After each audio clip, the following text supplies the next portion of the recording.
Hello my dear students, in this lecture we are going to see one previous year GATE numerical on gas turbine cycle.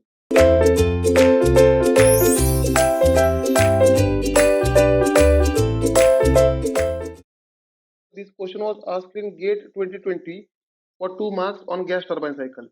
Now here the question is, here ideal gas enters a perfectly insulated compressor at a temperature of 310 Kelvin.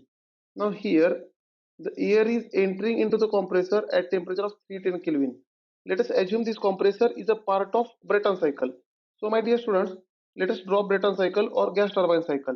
Now here for gas turbine cycle, if I draw temperature versus entropy diagram, on temperature versus entropy diagram, very first process is reversible adiabatic compression, that is 1 to 2. 2 to 3 is constant pressure heat supply. 3 to 4 is reversible adiabatic expansion, and 4 to 1 is constant pressure heat rejection. This is called gas turbine cycle or Brayton cycle. Now here 1 to 2 is a compressor. Therefore the inlet temperature of compressor is given 310 Kelvin, means they have provided value for T1 which is nothing but 310 Kelvin. Then the pressure ratio of compressor is 6. Now the pressure ratio of compressor means here maximum pressure in the compression divided by minimum pressure in the compression, which is nothing but RP. Pressure ratio is nothing but P2 divided by P1 is given 6. Right. Now my dear students, let us understand next statement. Specific heat at constant pressure for air is 1005 joule per kg Kelvin. Here specific heat at constant pressure is given 1005 joule per kg Kelvin, which is also called 1.005 kilojoule per kg Kelvin. Right. Then ratio of specific heats at constant pressure and constant volume is 1.4. Now here specific heat at constant pressure divided by constant volume is equal to gamma. It is also called adiabatic index is given 1.4. Right. Then assume that specific heats of air are constant. Now here specific heats are constant means gamma is constant, Cp is constant, Cv is also constant. Right.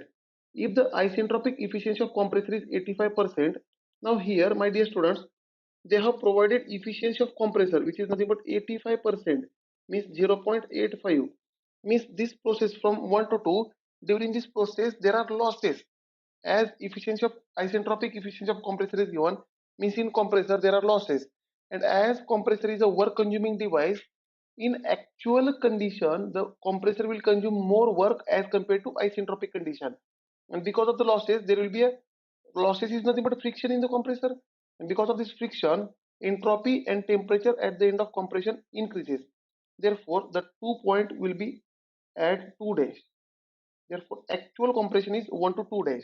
Right. Therefore here we can say 1 to 2 is isentropic compression. 1 to 2 is isentropic compression, and 1 to 2 dash is actual compression. Right. And always we have to think about actual compression. Then the difference in enthalpies of air between the exit and inlet of compressor is in kilojoule per kg, round off to the nearest integer. Now here they are asking the difference in enthalpies of air between the exit and inlet of compressor. Now here always we have to consider actual compressor.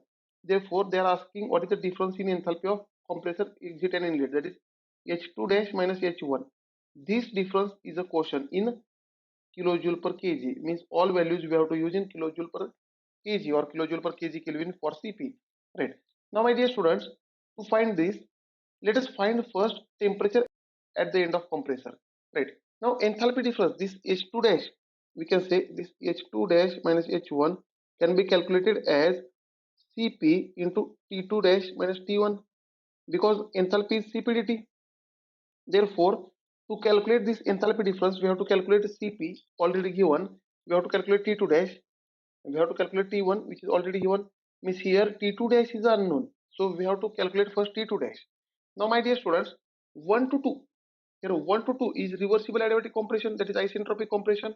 Therefore for 1 to 2 we can write T2 divided by T1 is equal to P2 divided by P1 raised to gamma minus 1 upon gamma, and P2 divided by P1 is nothing but pressure ratio. Right. Therefore it is equal to Rp raised to gamma minus 1 upon gamma. Now therefore from this we can write T2 temperature at the end of isentropic compression is equal to T1 into Rp raised to gamma minus 1 upon gamma. So let us put the values. Here I will make sufficient space for the solution so that we will find the answer, and in fill in the blanks we will put the answer. Now my dear students, if I put here values, therefore I will get this T2 is equal to temperature at the end of isentropic compression is equal to T1 is nothing but 310 into pressure ratio is equal to 6 is to gamma minus 1, that is 1.4 minus 1 divided by gamma that is 1.4. Now if I simplify this, then this T2 I will get here, my dear students, this 1.4 minus 1 divided by 1.4 is the power of 6, right? Then if I simplify this, then I will get this T2 is equal to temperature at the end of isentropic compression is equal to 517.22 Kelvin, right? But my dear students, we have to calculate T2 dash because T2 dash is a question. Now here they have provided the formula for efficiency of compressor, right? Isentropic efficiency of compressor is given. This isentropic efficiency of compressor is nothing but, now as compressor is a work consuming device, it will consume more work in actual case as compared to isentropic case, and efficiency is always less than 1. Therefore it is a ratio of isentropic work divided by actual work. Therefore it is a ratio of, we can say, isentropic work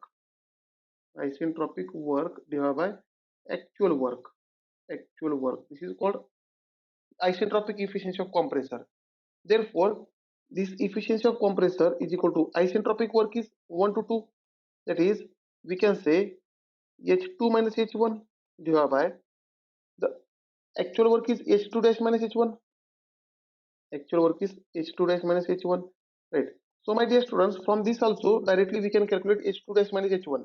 Again we can write this efficiency of compressor is equal to H2 minus H1 is Cp T2 minus T1 divided by, here H2 dash minus H1 is Cp T2 dash minus T1, and here the question is to find this Cp T2 dash minus T1, that is H2 minus H1. Therefore this total term we have to calculate.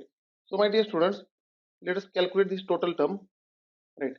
Therefore if I go for calculation of this total term, then we can write this H2 dash minus H1 which is nothing but Cp T2 dash minus T1 is equal to Cp T2 minus T1 divided by efficiency of compressor.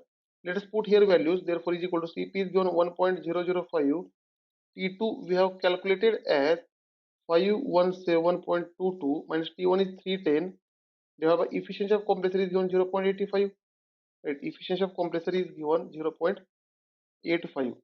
Therefore here if I put the values, then H2 dash minus H1, this is the difference in enthalpies of compressor inlet and exit and inlet. You will get this value is equal to 245 kilojoule per kg, sorry. So my dear students, in fill in the blanks already they have mentioned the units, therefore you have to type 245 for getting full marks. Thank you dear students. In next lecture we will see one more numerical on this topic.